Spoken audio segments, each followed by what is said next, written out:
Baik teman-teman sekalian, perlu kita garis bawahi bahwasanya berkeluh kesah ini dijelaskan dalam sebuah statement yang menarik dari Umar radhiyallahu anhu.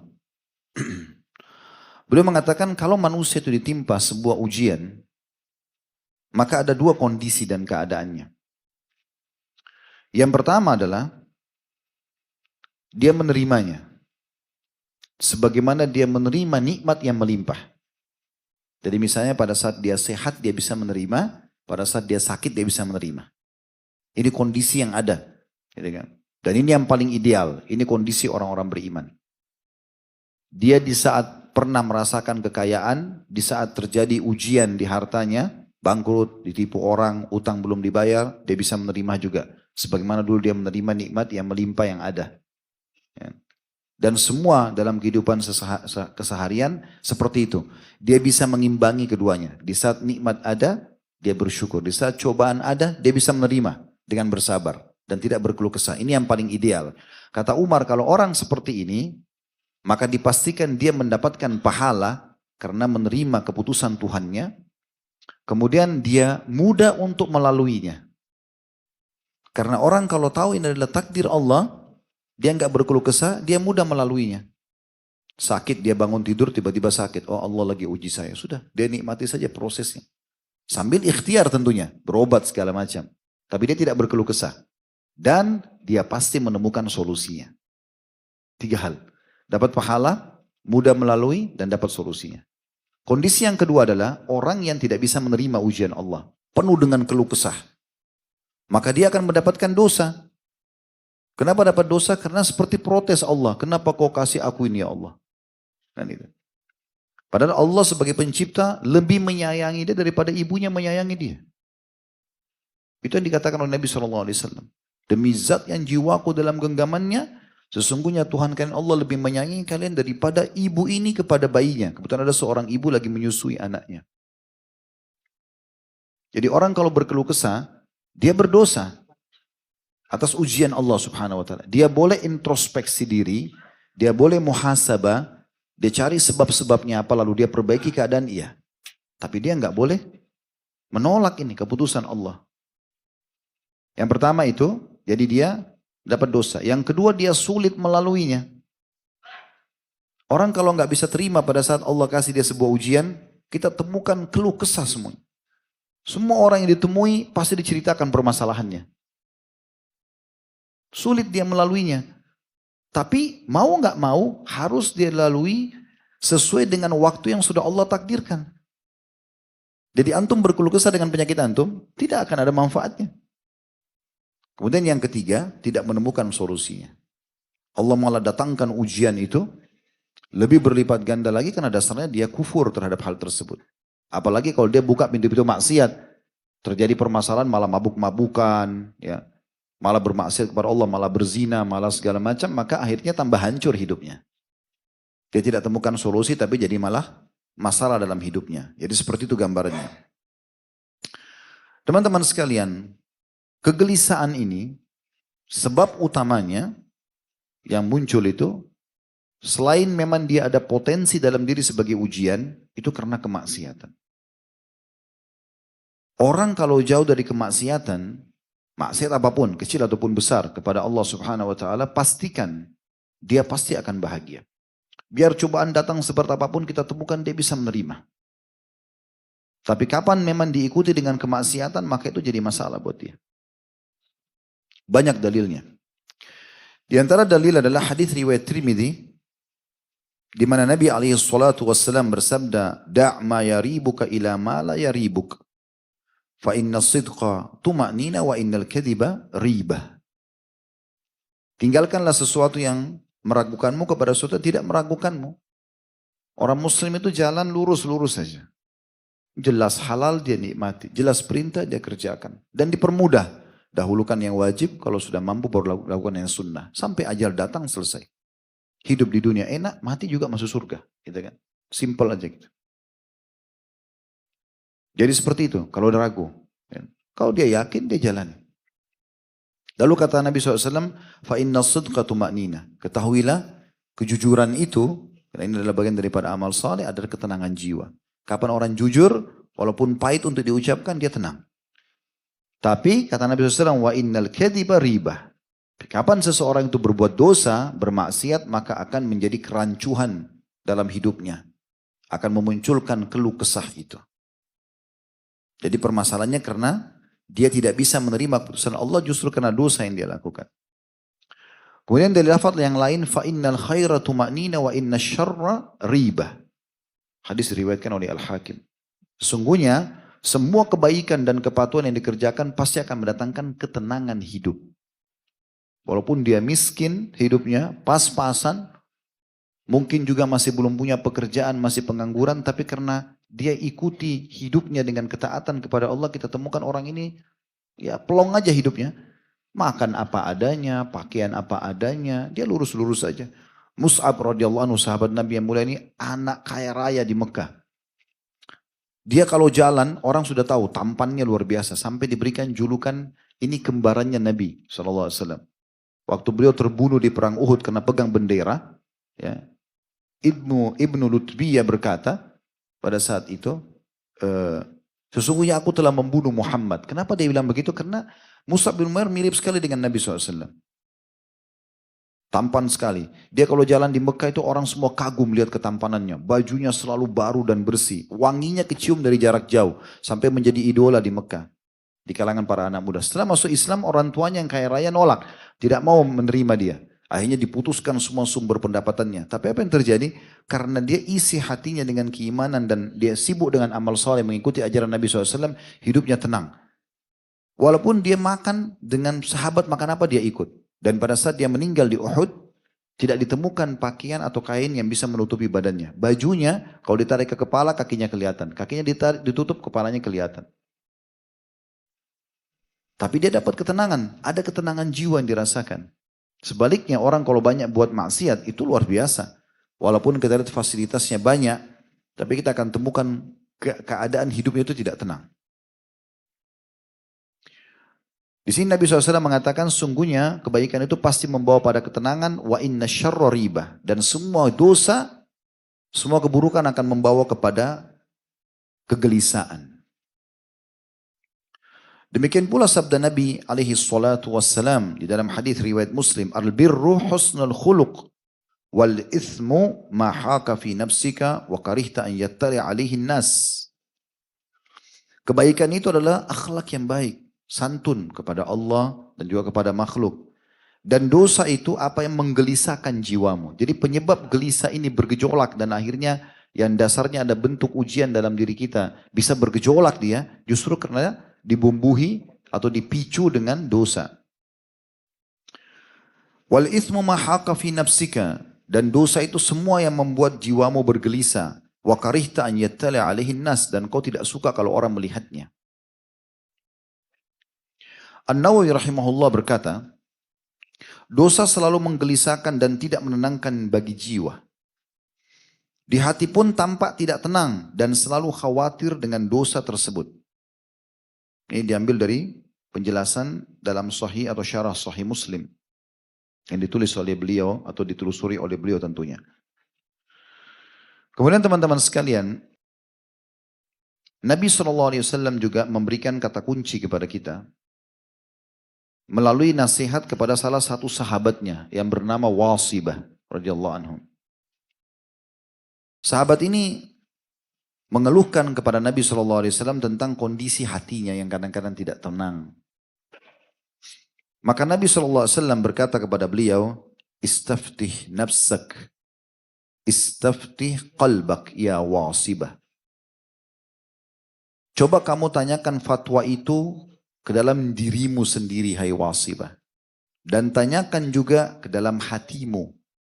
Thalathan, 3 kali Nabi ulangi. Lalu beliau mengatakan, wal ithmu, albirru matma'annat ilaihi nafs, watma'anna ilaihi qalb. Ketahuilah kebaikan-kebaikan kalau kau sibuk lakukan, ketaatan-ketaatan, itu akan membawa kepada ketenangan jiwamu. Ini dari saksi bahasan kita. Dan akan menenangkan hatimu. Sehingga keadaan bagaimanapun kita bisa menerima gitu. Kemudian beliau mengatakan wal ism mahaka fi nafs wa taraddada fi sadr wa in aftakan nasu wa aftuka. Artinya, dan dosa itu selalu membuat engkau gelisah dan membuat jiwa itu tidak tenang serta hati itu selalu tergoncang. Walaupun engkau telah diberikan fatwa oleh para manusia.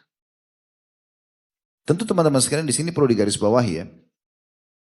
Kalau yang dimaksud dengan hadis Wasibah radhiyallahu anhu ini sesuatu yang belum jelas hukum halal haramnya. Kalau kita masih ragu ini benar nggak sih, ini boleh nggak sih gitu. Maka kembali kepada hati kita. Tapi kalau sesuatu yang sudah jelas halal haramnya nggak boleh lagi kita tanya hati kita. Ya. Jelas babi haram, nggak usah bilang hati saya tenang nggak sih.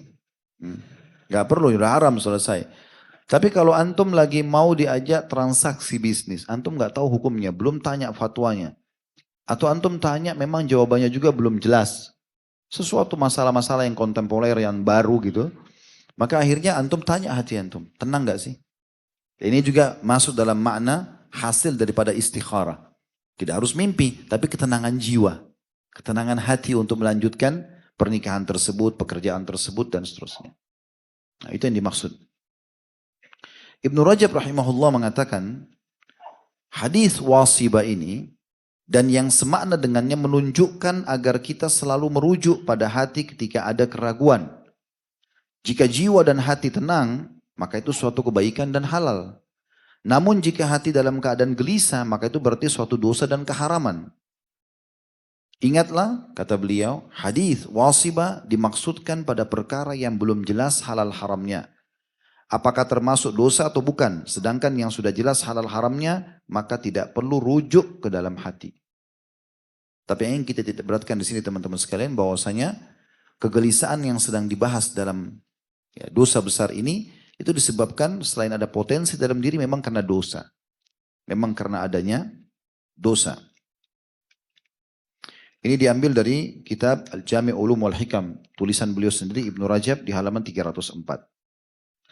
Kalau seandainya ada orang bilang begini, ada sebagian orang tenang-tenang saja walaupun sudah buat dosa. Tiap malam mabuk, berzina, melakukan pemaksiatan, tapi kita lihat tenang-tenang saja, ketawa-ketawa sana sini. Dia tenang saja, hidupnya biasa-biasa saja.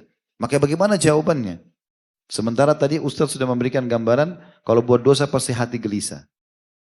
Maka ini dijawab oleh para ulama mengatakan, itu karena hati mereka sudah kotor. Dan dosa sudah bukan lagi menjadi sesuatu yang biasa bagi mereka. Bukan lagi menjadi sesuatu yang luar biasa, tapi menjadi sesuatu yang biasa. Kalau orang sudah pas mau berzina sekali, atau dia baru berzina sekali, Allah masih kasih dia peringatan-peringatan. Dia menyesal, dia takut, dia segala macam gitu. Nah tapi kalau seseorang itu sudah melakukan rutinitas berzina, kumpul kebo terus, sekian lama gitu kan. Dan jadi biasa, maka itu masuk dalam firman Allah subhanahu wa ta'ala. Yang Allah sebutkan dalam surah Al-Mutaffifin ayat 14. Kalla barrana ala qulubihim ma kanu yaksibun. Sekali-kali tidak, sebenarnya apa yang mereka usahakan telah menutupi hati mereka. Ibnu Qayyim menanggapi ini mengatakan, jika hati sudah semakin gelap dengan dosa-dosa, maka amat sulit untuk mengenal petunjuk dan kebenaran. Jadi setelah kita bacakan tadi tafsirnya, kita juga sudah menjelaskan penyebab utama daripada munculnya sifat keluh kesah ini dan akhirnya terbumbuhi dan menjadi pola dalam kehidupan seseorang justru kalau dia buka pintu dosa. Kemudian di sini penulis Syekh Muhammad mengangkat setelah ayat Al-Quran adalah hadis Nabi alaihi salatu wassalam. Syarru ma fir rajuli syuhun hali'un wa jubnun khali'. Diriwayatkan oleh Abu Daud dengan sanad jayyid. Terjemahannya, sejelek-jelek perkara yang ada pada seseorang adalah kikir yang suka berkeluh kesah. Dan sifat sangat penakut.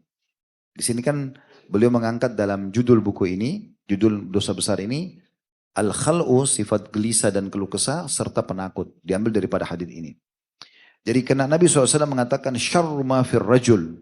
Yang paling buruk ada pada diri, jiwa, hati seseorang, justru syuhun hali'. Yang dimaksud adalah seseorang itu kikir dan suka berkeluh kesah. Kemudian juga jubnun hali' atau sifat penakut yang berlebihan. Bukan pada tempatnya. Maka ini jadi saksi bahasan kita tentang masalah kenapa dia masuk dalam kategori dosa besar. Kenapa dia masuk dalam kategori dosa besar. Baik teman-teman sekalian, saya ajak antum, kita tutup dengan ini, melihat kira-kira bagaimana atau siapa saja yang bisa lolos dari sifat keluh kesah ini. Allah sebutkan sifat-sifatnya. Sekarang kita akan baca surah Al-Ma'arij, ya, ayatnya dan terjemahannya. Itu dimulai dari ayat 21-nya sampai ayat 35. Surah nomor 70 ya. Atau kita mulai dari ayat 19-nya supaya sesuai dengan saksi bahasan yang diangkat oleh Syekh Muhammad rahimahullah. Innal insana khulika halu'a. Sungguhnya manusia diciptakan bersifat keluh kesah lagi kikir. Sudah kita panjang lebar jelaskan dari tafsirnya dan juga sebabnya. Kemudian ayat 20-nya idza massahu syarru jazu'a. Kalau ditimpa kesulitan dia selalu berkeluh kesah. Dia bukan justru menerima sebagai keputusan Allah. Sudah kita jelaskan dari perkataan Umar radhiyallahu anhu. Ayat 21-nya, wa idza massahul khairu manu'a. Dan apabila dia mendapatkan kebaikan, dia sangat kikir. Nah, kata sebagian ulama ini ada hubungannya ya. Kapan orang itu selalu kalau antum ketemu isi hidupnya keluh kesah, suami saya begini, istri saya begini, anak saya begini, pekerjaan saya begini, keluh kesah saja.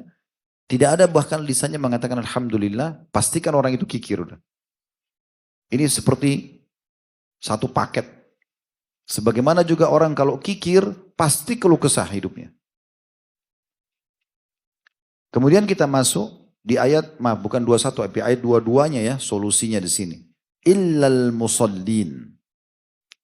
Golongan pertama yang bisa lolos dari sifat keluh kesah dan pelit ini adalah orang-orang yang mengerjakan sholat. Di ayat 23 yang dijelaskan sholatnya seperti apa? Alladzina hum ala sholatihim daimun. Mereka yang tetap atau rutin selalu mengerjakan sholat itu. Kata sebagian ulama, maksudnya dia menjaga 3 hal. Ketepatan waktu sholatnya, ketepatan gerakan sholatnya, dan ketepatan bacaan sholatnya. Bergabung 3 hal ini. Azan langsung, gak ada aktivitas lain. Masjid, selesai. Mau raja ketemu dia pun tidak ada urusannya. Sekarang raja yang sebenarnya sedang memanggil Allah subhanahu wa ta'ala. Tepat waktu. Yang kedua tepat gerakan. Enggak buru-buru, tenang. Tumaknina semuanya. Allahu Akbar. Baca dengan tenang. Ruku Allahu Akbar. Dengan tenang. Sami Allah liman hamidah. Dengan tenang i'tidalnya. Dan tumaknina dimasukkan oleh para ulama dalam wajib sholat. Dosa orang kalau tidak tumaknina. Bahkan bisa batal sholatnya. Dan yang ketiga, tepat bacaan. Benar bacaannya. Baik itu zikir-zikirnya ataupun ayat-ayat Al-Qur'annya. Ini sifat yang pertama yang lolos dari masalah ini. Yang kedua adalah ayat 24-nya. Allah sebutkan, berarti ini semua sibuk dengan amal saleh ya, sehingga keluh kesah ini tidak ada dalam diri kita. Walladzina fi amwalim haqqum ma'lum. Dan orang-orang yang dalam hartanya tersedia bagian tertentu. Dia khususkan gajinya, pendapatannya. Untuk siapa? Ayat 25. Lissa'ili wal mahrum. Yang dia khususkan setiap hari, setiap bulan. Dia keluarkan untuk orang miskin yang meminta. Dan orang yang tidak mempunyai apa-apa, maksudnya tidak mau minta. Ini potongan pertama. Orang yang dikasih ini sudah umum, kita tahu. Orang minta kita kasih. Kalau tidak kasih udah jelas dia pelit gitu kan. Tapi ada potongan yang kedua ini perlu digarisbawahi. Mahrum. Di sini terjemahannya adalah orang yang butuh tapi tidak mau minta. Ini yang perlu antum kejar. Ada orang kelihatan kayak orang mampu padahal sebenarnya tidak. Karena dia tidak mau mengemis. Karena memang ini satu hal yang aib tersendiri ya. Larangan dalam Islam untuk mengemis itu. Kecuali orang dalam keadaan darurat sekali. Dia tidak bisa, kalau tidak minta, pada hari itu dia bisa mati. Dan ulama membatasi orang kalau mengemis itu, kalau dia tidak punya makanan dan dia bisa makan. Tidak ada nih, dia sudah kelaparan. Dia kalau tidak minta dia bisa mati kelaparan. Dia minta. Kalau dia sudah dapat makanan untuk siang misalnya, dia lagi minta di siang hari. Udah ada makanan siang yang nggak boleh dia minta untuk malamnya. Saking tegasnya dalam Islam tidak boleh mengemis itu. Dan di zaman Nabi SAW dulu dalam riwayat-riwayat sahih pernah ada orang datang kepada Nabi SAW, dia minta sesuatu padahal dia orang mampu. Maka Nabi SAW berikan. Lalu kemudian Nabi SAW bersabda setelah orang itu pergi, ada sebagian orang yang datang minta kepada aku dan aku berikan. Tapi pada saat dia keluar, dia sedang memegang bara api neraka. Karena dia orang mampu, kenapa dia mengemis gitu. Lalu kemudian kata para sahabat, ya Rasulullah, kalau begitu kenapa Anda berikan? Toh jelas-jelas itu tidak baik. Kata Nabi SAW, karena Allah melarangku untuk pelit. Maka aku tetap memberikan. Dia ngotot minta. Nanti dosa besar yang akan datang insya Allah, itu kita bahas ada 2 bab di sini tentang masalah bakhil. Mudah-mudahan keluar dari sini kotak amal jadi penuh semua. Lewat kotak amal, kasih nggak ya? Kasih nggak ya? Temannya syaitan. Yang ketiga, walladzina yusaddiquna biyaumiddin, ayat 26-nya. Yang selamat dari dosa besar ini adalah orang-orang yang mempercayai hari pembalasan. Tahu dia akan kembali ke hari kiamat nanti. Ada hari kebangkitan, dia akan masuk ke dalam surga. Targetnya itu. Jadi bagaimana dia beramal untuk masuk surga dan bagaimana dia selamat dari tempat yang lain yaitu neraka. Ini imannya tentang hari kiamat. Dan ayat 27 masih berhubungan dengan ayat 26-nya. Walladzina hum min azabi rabbihim musyfikun. Dan orang-orang yang takut terhadap azab Tuhannya. Sama ya, maksudnya takut disiksa oleh Allah sehingga dia tidak mau berbuat dosa. Ayat 28-nya inna azab rabbihim ghairu ma'mun. Karena sungguhnya azab Tuhan mereka tidak dapat membuat orang merasa aman. Artinya bisa datang setiap saat. Orang yang terus berbuat dosa sehingga gelisah hatinya, ini nggak bisa tenang. Dan dari mana dia bisa dapat jaminan Allah tidak hukum dia? Bisa setiap saat. Ini lagi duduk begini Allah bisa permasalahkan satu urat saraf di belakang antum punggung atau encok nggak bisa berdiri.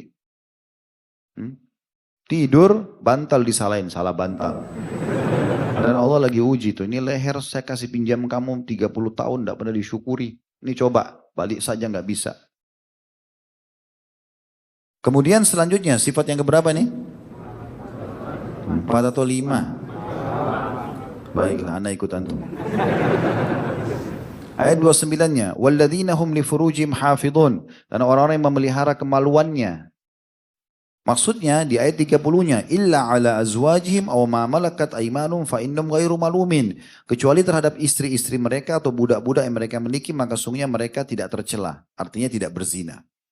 Pelampiasannya harus pada pasangan yang halal. Kemudian ayat 31-nya, faman ibtagha wara'a dzalika fa ulaika humul adun, barang siapa yang sengaja mencari yang balik selain daripada yang halal tadi, maka mereka adalah orang-orang yang melampaui batas, maksudnya sengaja berzina, padahal Allah berikan kemudahan dia untuk menikah. Ya, apalagi hidup di Indonesia, nikah mudah, kenapa enggak menikah? Perangkat sholat, Quran, bisa nikah. Tapi tidak mau nikah-nikah, Allahu a'lam, kenapa? Kalau masa corona kemarin antum nikah itu luar biasa. Banyak yang mau nerima mahar murah. Tiba-tiba hadir di Blok M sebelum corona, sekarang hadir sudah punya anak. Selanjutnya ayat 32-nya, walladzina hum li amanatihim wa ahdihim ra'un, dan orang-orang yang memelihara amanah-amanah yang dipikulkan dan janji-janjinya. Sekali ucapkan komitmen, ya saya datang, insya Allah datang. Ada udzur syar'i sampaikan. Ya saya akan beri, jangan pungkiri. Selanjutnya ayat 33-nya sifatnya. Walladzina hum bisyahadatihim qaimun, dan orang-orang yang memberikan kesaksiannya. Maksudnya kesaksian pada yang benar. Ya. Kesaksian yang benar-benar, kalau ada orang benar kita dukung gitu ya. Kemudian Allah ulangi di ayat 34-nya kembali kepada ayat 22 tadi tentang sholat. Walladzina hum ala sholatim yuhafidun, dan orang-orang yang rutin memelihara sholatnya. 3 hal tadi ya. Apa itu? Tepat waktu. Kemudian tepat gerakan. Kemudian tepat bacaan. Lalu terakhir Allah tutup di ayat 35-nya, ulaika fi jannatim mukramun. Selamat dari sifat keluh kesah, dan juga yang tadi punya sifat-sifat itu mereka akan kekal di surga, lagi akan dimuliakan. Ini kenapa kita baca Al-Ma'arij ini, karena lanjutan daripada ayat yang diangkat oleh penulis tadi. Allahu a'lam. Jadi mudah-mudahan apa yang kita bahas pada malam ini bermanfaat buat kita semua.